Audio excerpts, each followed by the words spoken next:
And it don't work like that. Don't work like that. You gotta get out there in front of people, preach a message to them, get them to support and build a community around your brand. And that is how you create those long-term customers that develop online. But before you can do that, it's like, how do you think you're gonna get not even a 10,000, 100 people to believe in your brand if they're just going based off of what they see online?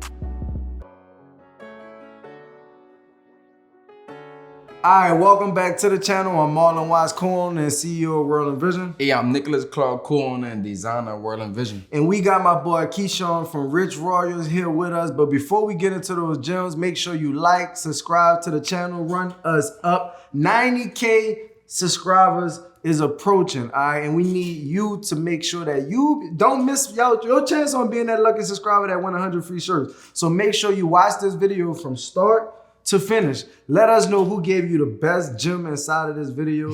and we appreciate y'all for showing up each and every week. Hey, for sure. Look, check this out. I need you to watch this video all the way to the end. And like Marlon said, I need y'all to let us know what was your favorite part of this video, all right? But without further ado, let's get into the video. Now look, this guest is somebody you may already be familiar with, all right? This is one of our good brothers, one of our good friends. He killing it right now with his brand, Rich Royal.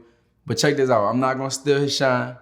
I'm gonna let him introduce himself. Yep. All right, last video was a banger.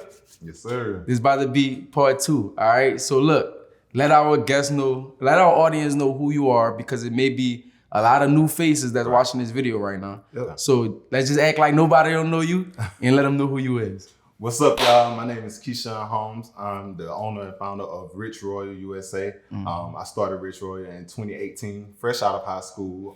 Didn't go to college. I didn't have a plan of doing anything after high school. I just wanted to get started into a career. So the only thing I had under my belt that I was pretty familiar with was fashion. So I said, you know what, let me start a clothing brand. I'm gonna try that out, see how it works for me. And I graduated 2016. Going into 2018, I made the decision that I was really gonna do it, because the first year I procrastinated on it. 2018, hit the ground running, and it took on a life of its own. So here we are today, going crazy. And look, check this out. People that's watching this video, they don't know that I don't think that this is your first brand that you created, right? Exactly, right. You had one or multiple brands before that. Yep. And you switched it to this one once you like basically learned what it took to be able to have that multi-million-dollar brand. Exactly. So talk about like why you made that switch from your first brand to the brand that you're at right now. Yeah, so originally I started with a brand called Humanize Being Black. And what I realized that was the biggest difference between Humanize Being Black and Rich Royal was that I could only grow Humanize Being Black to go so far, because ideally it seems like it's only catering to a specific audience.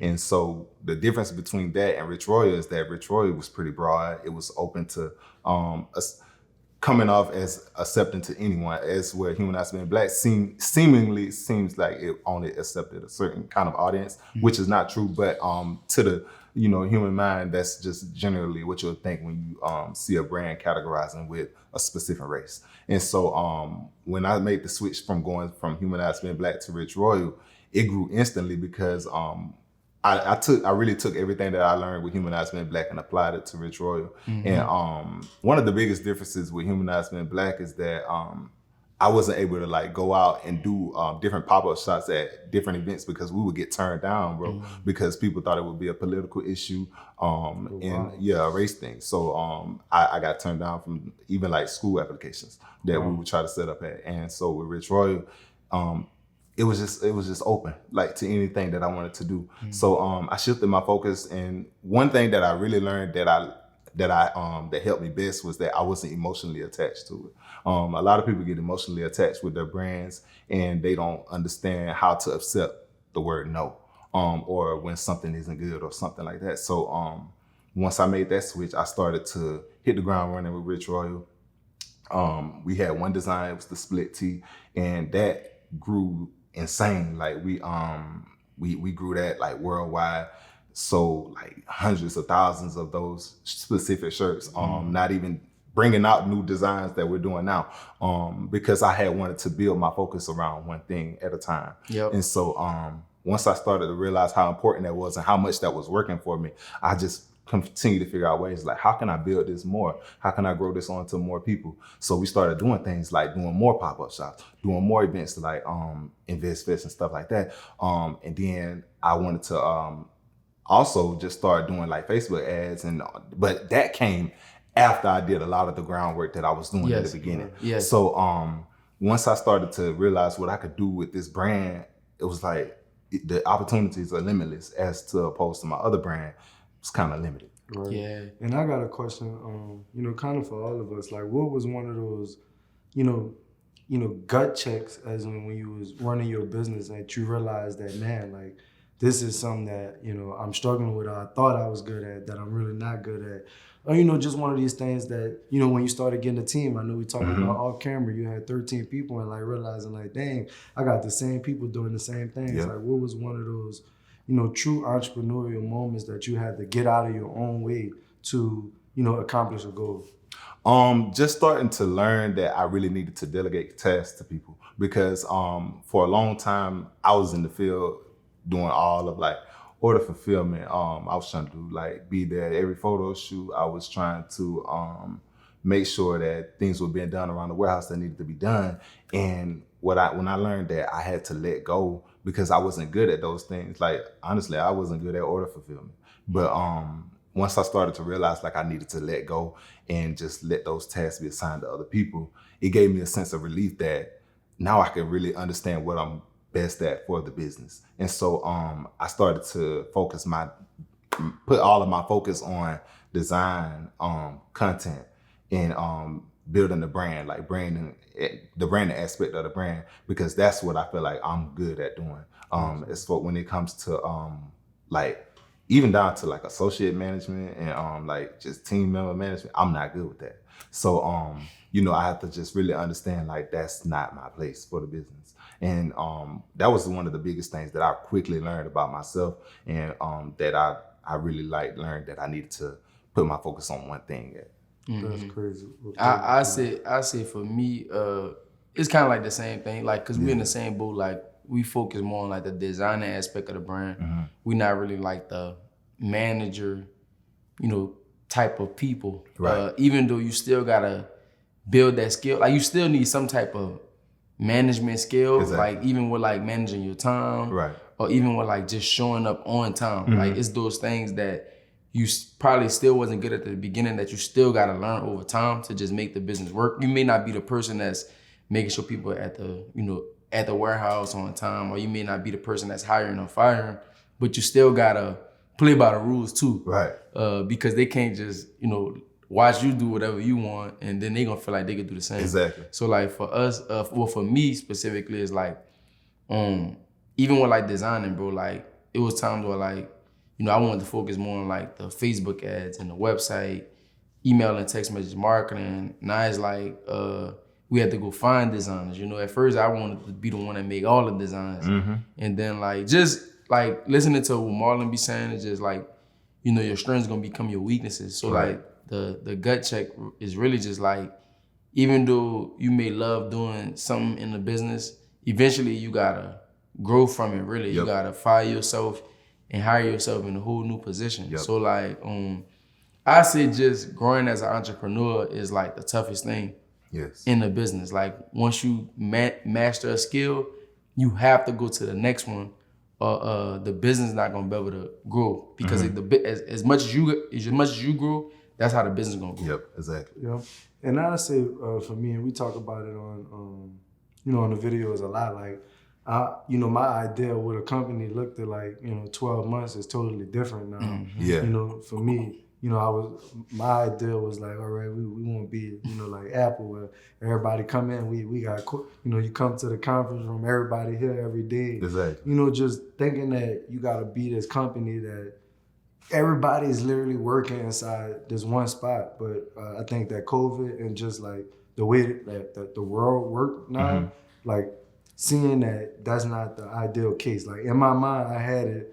Like my mama, she go to her job. Everybody I know go to their jobs to go to work. Exactly. And they building in this one little spot. But now our company could be anywhere. Like we can shoot photography in New York if we wanted to. All we got to do is create that system, find that person.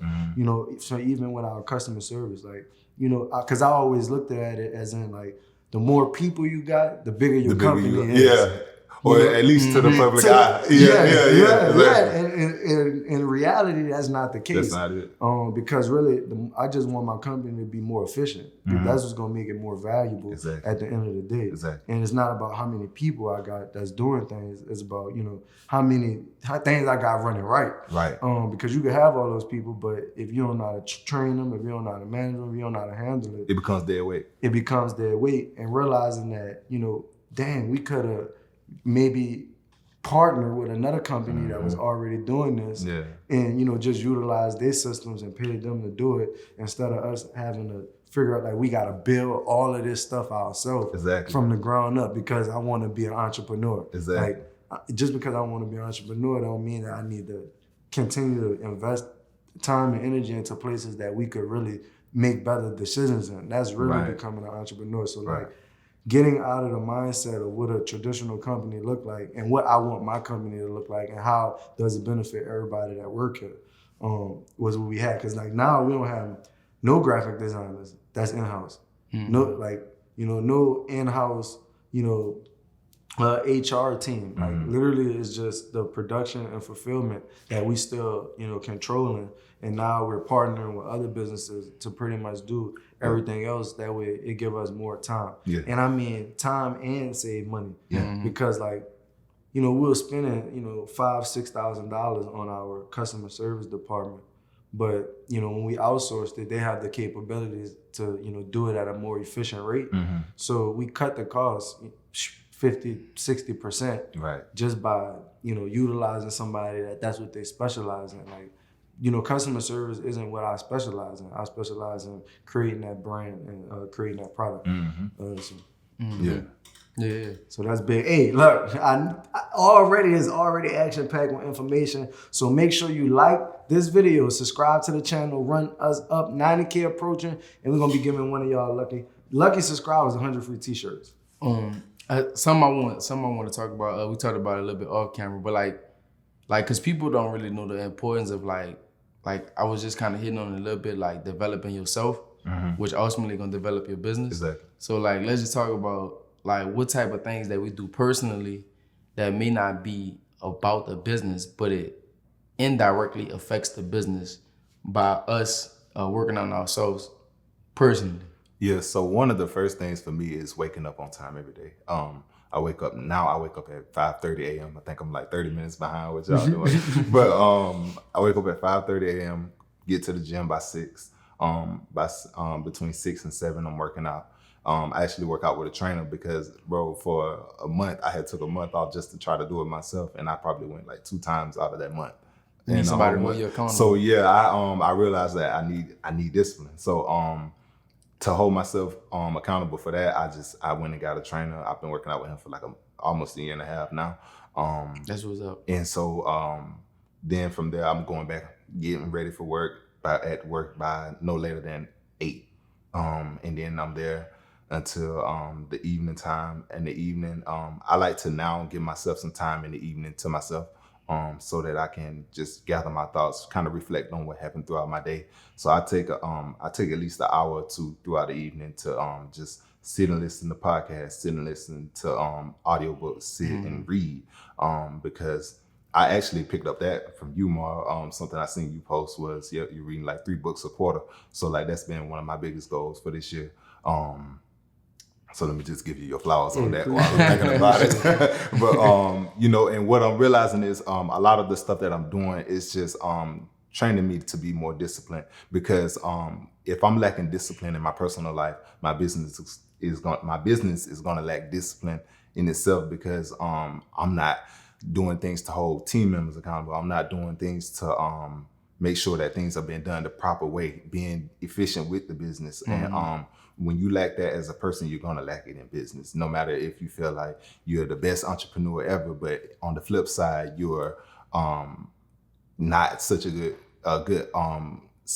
it doesn't reflect on you as a personal person. So just putting those things in myself, like just thinking smarter, getting more knowledge and applying that to the business, doing things that's going to help me become a better entrepreneur and a better person as myself. It's just going to ultimately help my business grow. Yeah. So those are some of the things. And like for me, I don't think I ever like really like shared this, but like for me, I got a schedule and everything. It's almost where sometimes like it's so perfect that I'm overwhelmed with everything that I know I gotta do. If that kind of makes sense. Yeah, like, for sure. I know, like it's like Wednesdays. I know I got basically meetings all day. You know what I mean? And you know, going into it, you like, damn, like this, like you know, like this what it's gonna take to become successful. And in a sense of like, you know, of course I love what I do and I'm enjoying it, but like realizing that every day you're gonna have to like stay to the standard that you're setting for yourself. For sure. Is like what I mean by You being stop. overwhelmed. Like like when you make like I challenge everybody to have their schedule, you know, create, you know, set aside those times where you're gonna do everything. Exactly. That way For sure. you could like, because if you don't, you're not gonna make the time for it. When you went to school, what they gave you? They give you a schedule. A schedule. You know what time you had to go to you class. know what time you go to class. You know what time you got in between class to get to the next one. And So, if you miss, what happened? you late. You don't get that, and you don't get the information that was given. Yeah, that day. exactly. And you So, fail. yeah, like And so. then you fail. The other students gonna get it. Life's still gonna go on, but for you, you ain't gonna get it. Exactly. So like realizing that the same thing when I set my schedule, like damn, if I miss some of these things, like other people in their business going to their meetings and they taking care of what they gotta do. So it's just like creating that schedule and then realizing like, damn, I gotta do this every day, every week, and meet this expectations that I'm setting for myself. Is you know, something that like, you know, people will look at you and be like, damn, that's perfect, but that's, you know, weighs on you, like, because you can't miss it. I can't, you know, miss. Right. I can't not do it because every time we don't do it, that's that discipline. We keep falling behind. And I know in the beginning, bro, and I don't mean to cut you off, but like I know in the beginning, it's it can be a little mind-boggling because like when you say you go for a week, you're doing it, and you probably just setting the goal like I want to wake up on time for a week straight. And then you get to that second week and you're like, okay, I'm gonna do it again. And then like in the middle of that week, you might fall short. You might be like, oh dang, I'm not doing what I'm supposed to do. It happens. You know, you got to give yourself some grace because then that's where like even in entrepreneurship where it's like you setting a sales goal and you don't reach that goal, you feel like your business is going under, but it's like it happens. You're gonna have those times, but it's got to be in you. It's got to be disciplined in yourself to just continue going because I know a lot of brands that start, they may hit a huge month here and then like 2-3 months later or 2-3 months straight, they don't hit nowhere near that goal and they feel like it's not working for them anymore. But and we be beating ourselves up if we don't do 30K in 30 minutes. Yeah. Like, we be like, damn, what we doing?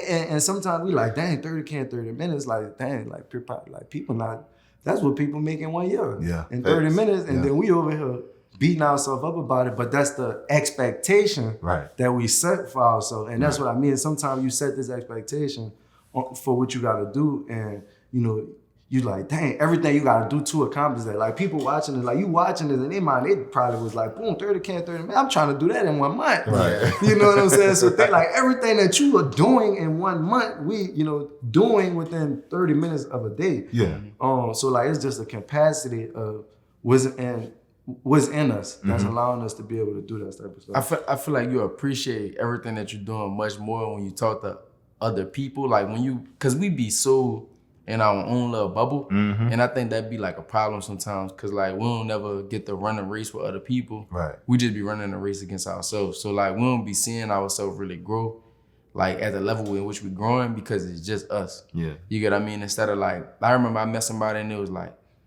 man, if you making, you know, 100K a month, even if you spent all your money, like he like, you know, in your 20s, like, you know, like nobody not doing that. Like he like, I'm cool with you making 100 and spending all 100. Like, and that's great because you like, he ain't start getting to the level in which he had until he was in his late 40s. You get what I'm trying to say? So like that just made me feel better because like it's like, I remember when we was like way younger and we wanted it like right now. Like we like seeing other people, like when I had seen God as dope and it, bro was saying like, man, we did 150 this month. Yeah. The next day I wanted that 150. Yeah. You get what I couldn't stop talking about it. You get what I'm trying to say? So it's like now, like, you know, once we done did it and, you know, we didn't reach those goals. It's just like really just trying to appreciate the grind and the process. Like, and for me, like I have days where I definitely don't wake up at 5:30 every day. Yeah. Like, you know what I mean? Like now I get there before 7,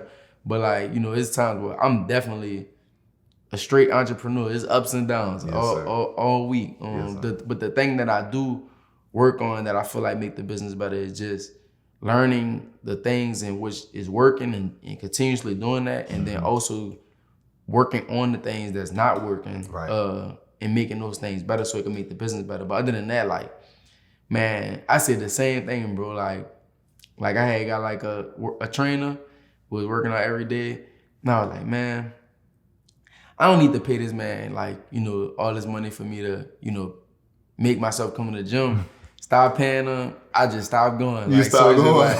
So it's just like talking to you, like you see what I'm saying? Talking to you, I'm not tripping. Like, you know, I might look at Marlon and like Marlon go to the gym perfectly fine without paying somebody. So I'm like, all right, cool. Like, you know, I don't gotta pay nobody. But now when I'm not paying nobody, I ain't going. So like now when I talk to you and you deal with the same thing that I deal with, now I feel much better. But now I feel like my money is really worth it. You get what I'm trying to say? And we put ourselves in other people's shoes. Of course, and he even noticed, like, I mean, I worked out every day of my life already. So somebody could be watching this video and be like, oh, you don't need to have a trainer or whatnot.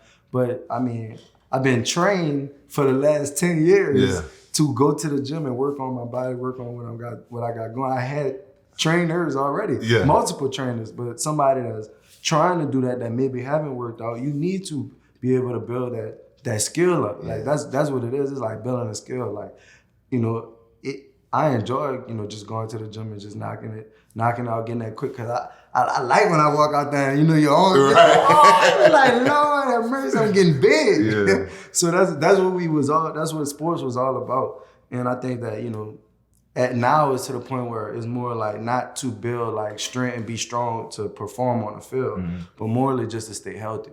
And to stay fit and to stay active. Because I had noticed a little time out, you know, when you're not active, like when you get older, your body do change. Yes, sir. Like it do change. So anybody that's, you know, you was an athlete, stay on it. Don't get out the gym, because I had that time where like, I was like, man, I've been working out my whole life. I ain't about to be going into a gym and working out. I'm done with that. You know, just like the mind frame when I did it my whole life, I need a break from it. Don't take that break. Don't take that break.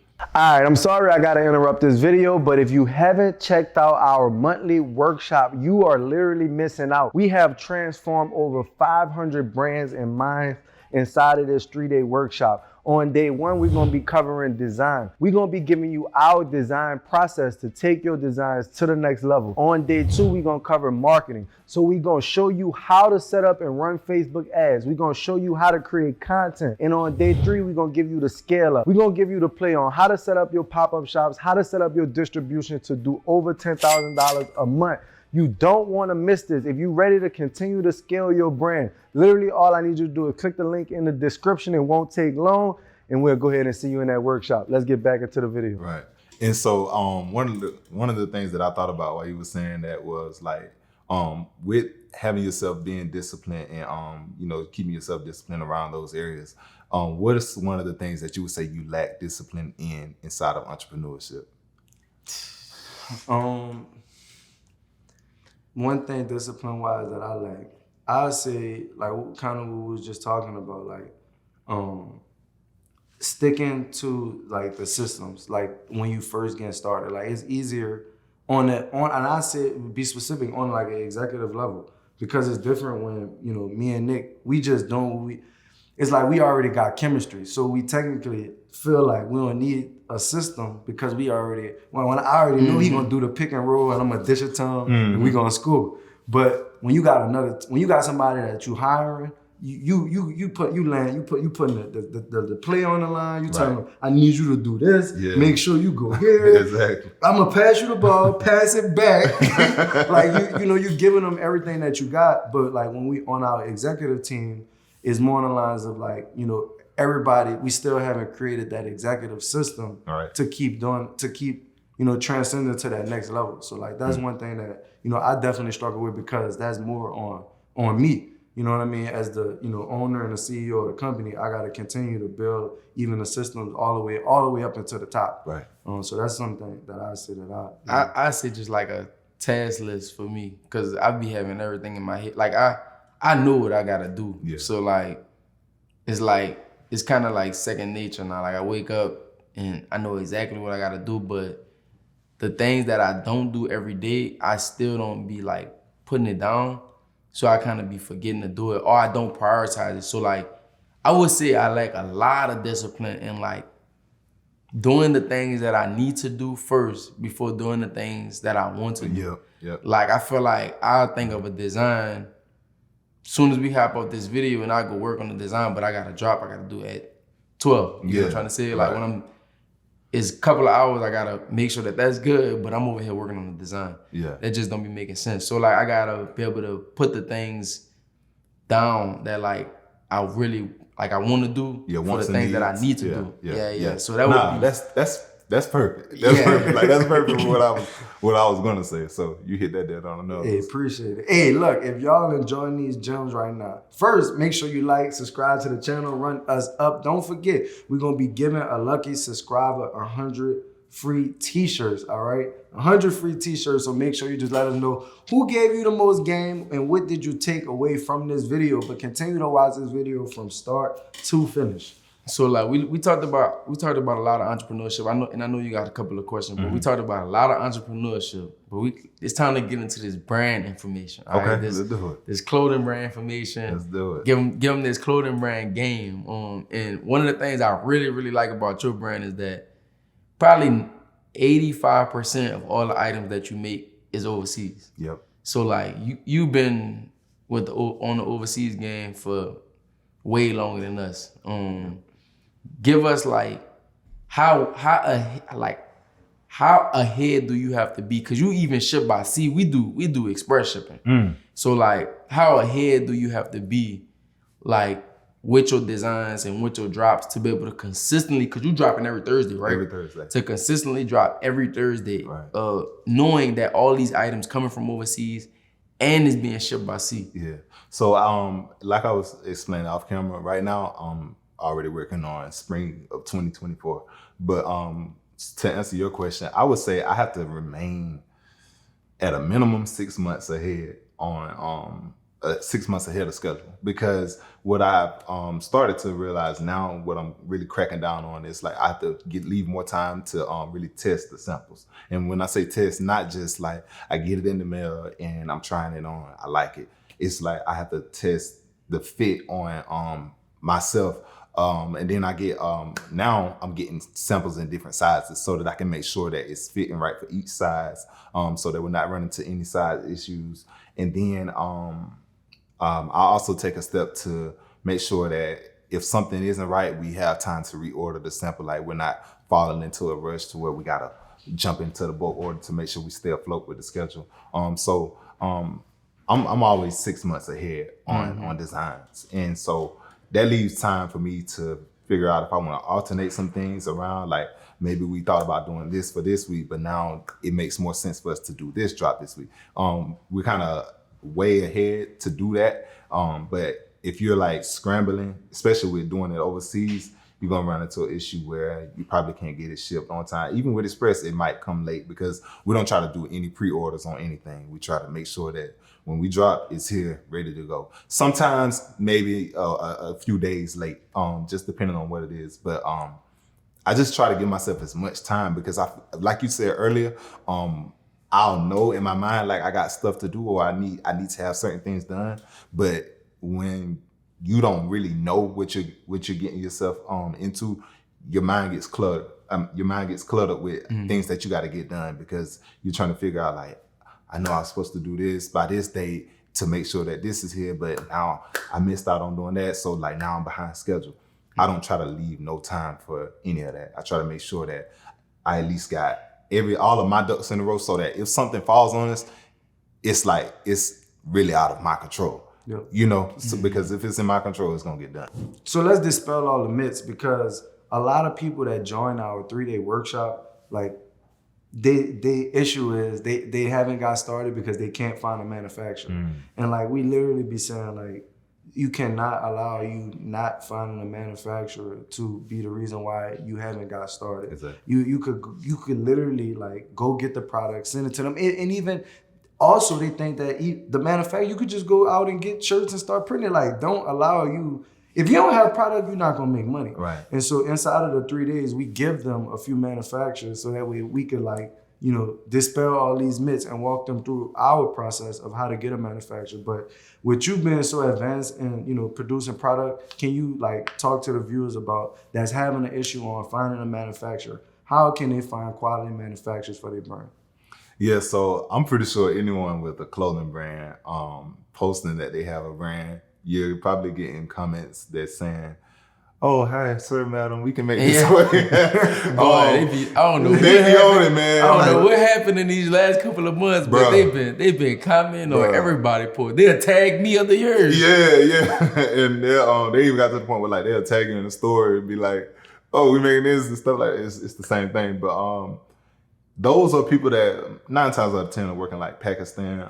They are overseas manufacturers. A lot of them are legit, you know, because a lot of them are working in the same companies. They're probably just using different profiles to like draw in different customers. But you can literally start with that, because what I realized is, and I didn't know this for a long time, is that they'll make a free sample for you just for you to order from them. Like they'll make you a free sample. If you don't like it, I think they'll remake it again or something like that. But you can literally start with working with one of those manufacturers in your comments. But another thing, if you haven't gotten to that point yet, is you can use what's called Alibaba. I'm pretty sure a lot of people watching have heard of that.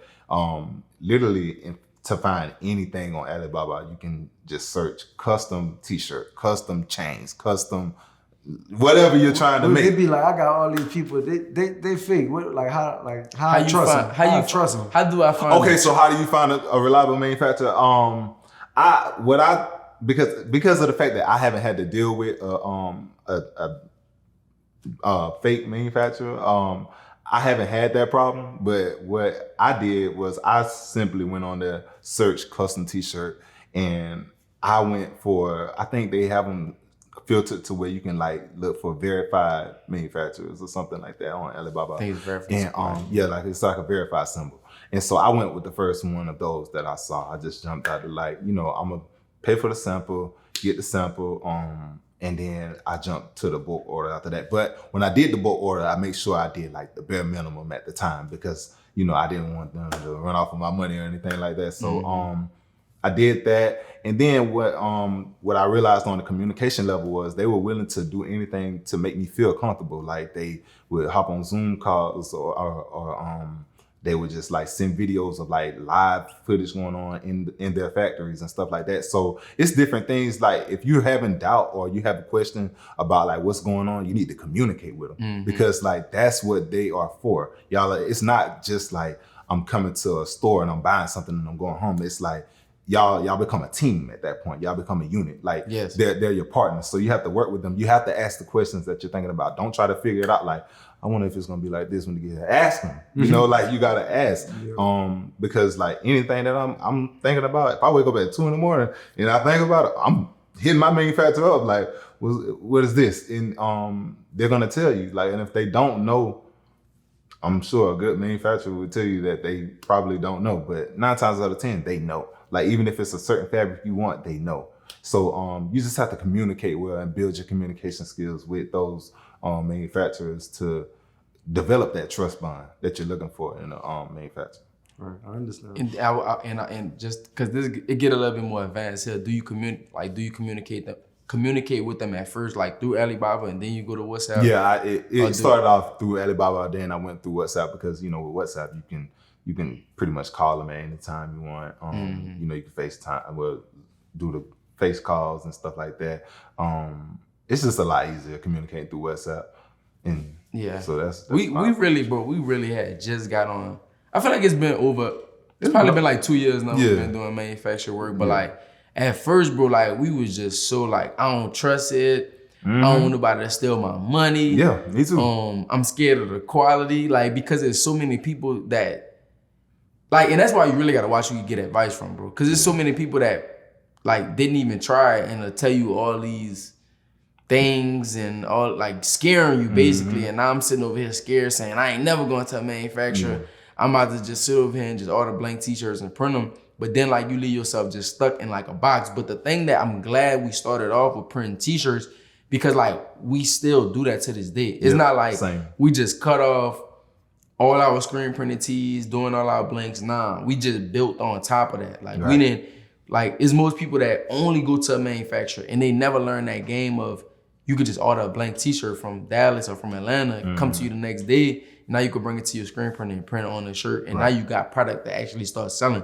The first thing that they say is like, man, I'm waiting on the manufacturer. He's 60 days. 60 days, I gotta wait for my product. But like, you really could just still get blank t-shirts, screen print on them. Cause honestly, I haven't even found like manufacturers who could beat the screen printed prices in which we already getting here in the States. Like, I'm not sure if you never will. Yeah, I knew I wasn't tripping. Like, you get what I mean? But like, you know, it's still people that just like, they getting their t-shirts from over there.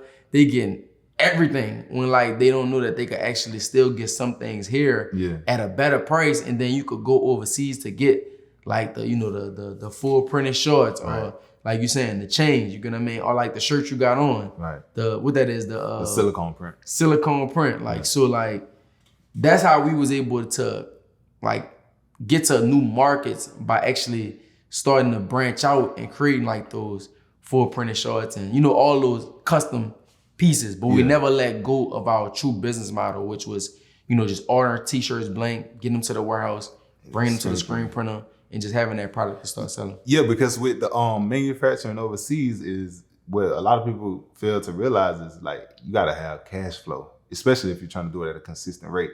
You gotta have a good maintain of cash flow because you think, like I was telling y'all, like I have to leave at least 15 to 20 days for production, and then another maybe 20, 30 for the ship by sea, weekdays, not weekends included. So, you know, that's looking at it, it's out the gate. It's almost 2 months. Almost 2 months, right? That you holding that your cash hold up. Exactly, exactly. So, you know, with people failing to realize how much of an advantage doing it wholesale is compared to manufacturing overseas, it's like it becomes night and day because you can get wholesale t-shirts printed in maybe 2, 3, maybe 7 days. 3 days. Yeah, exactly. If you're really working. So I don't think I'll ever let go of printing wholesale, man. There comes a day that it does. It had to be a good reason, but for right now, it's always worked for us. So it's like, why not? Yeah, that was one of the biggest transitions of our business too, cause like we was like doing like a lot of like net terms and stuff, like getting the product and then like paying it once we got it. But then when we switched to overseas, all that money straight up front, unless you got like credit cards and stuff. But like it still worked out because like the margins are still great. But now when you're doing these drops, you gotta sell out. And like what I learned from you is like, you know, we did a lot of restocking our stuff. So like when you know when you do a drop, it's never like when you do a restock, it's never gonna do as good as you did the first drop of it. Like so like, you know, I like how you just do a drop and you just let them things go instead of going back and doing like a restock. But like we used to do a lot of restocks so we could run those Facebook ads. But like with you just like, man, I'm just about to drop, let this go. But if you do bad drops, like it kind of hurts like those next few drops to come because like you're saying, there's a cash flowing thing. Like if you waiting 2 months, like the day you get it and drop it, like it gotta be gone, so you could just keep on going. Exactly. So like that was one of the things that I took away from, you know, when we be on the phone, we be chopping it up. Like, yeah, you right, bro. Like I gotta stop doing these restocks because they're not doing as good as the drops. But it still works out because we use Facebook ads to get those items. And my last question before we get out of here, like if you had to do it all again to our viewers that's watching this, that's, you know, think they, you know, they work and they want their brand, they want their brand to be that next $1 million brand. Right? How would you blow? Are they ready to quit their job? Are they ready to quit their job? How would you blow your brand up the fastest? Okay, so as cliche as it might sound, I would start with doing as many pop-up shops as I can possibly. It's not cliche at all. It's not cliche, but you know, it's like as much as y'all preach about it, I would think like, because I hear y'all saying it, it's kind of a reminder to me, like we still need to be doing it. But you know, I would do as many pop-up shops as I possibly can because what you realize with doing pop-up shops and it's compared to doing it online is it's easier to sell through that product. So many people want to get a certain amount of followers and, you know, have their Instagram looking a certain way and think, you know, if I post this, it's out of here the next day. And it don't work like that. Don't work like that. You got to get out there in front of people, preach a message to them, get them to support and build a community around your brand. And that is how you create those long-term customers that develop online. But before you can do that, it's like, how do you think you're going to get not even 10,000, 100 people to believe in your brand if they're just going based off of what they see online? It's easier to get them to connect with you and to feel your brand presence when they can physically see you, almost touch you and just feel like I'm connected with this brand. And it becomes more of a lifestyle. So I would say building on doing those pop-up shops as much as I possibly can. And then I would definitely start with keeping everything a little bit more limited to build scarcity, and then have other items that I just really run the volume on. Because what you don't want to grow a brand with where you're just like you're oversaturating, because you're not. It's not like an urge to buy the items that you're putting out. It's not like everything is going to be gone at the second it drops. Like I feel like people miss that step when they're trying to build on going high volume. They take away from being limited and building on scarcity in a certain aspect. So it's a balance you got to have with that. I would definitely study that a little bit more and dive into that more with my brand. And the last thing, man, is just be relentless. Don't be scared to fail, because it's gonna happen. You're gonna learn faster anyway doing it that way. So just get out there and just try things. If it don't work, try it another way. Man, that's what's up. Hey, y'all just heard it. You got to go out there and build that community. Go out there, start doing those pop-up shops. So we challenge you. If you just watched this video all the way to the end, we just gave you the gems. I want to see you do your next pop-up shop in the next 30 days. And if you haven't already, go ahead on and click the link in the description. Get inside of that workshop, because we're going to teach you our pop-up shop strategy. We're going to show you how we go out there and do, you know, $2,000-$3,000 in 2-3 hours, and how we turn that to an actual physical location that we was doing 50 and 20K from. So click the link in the description. I'm going to see you in that workshop. I'm Marlon Watts, Coon, and CEO of World and Vision. Hey, I'm Nicholas Clark, Coon, and designer of World and Vision. And we out, baby. Hey, let's get it.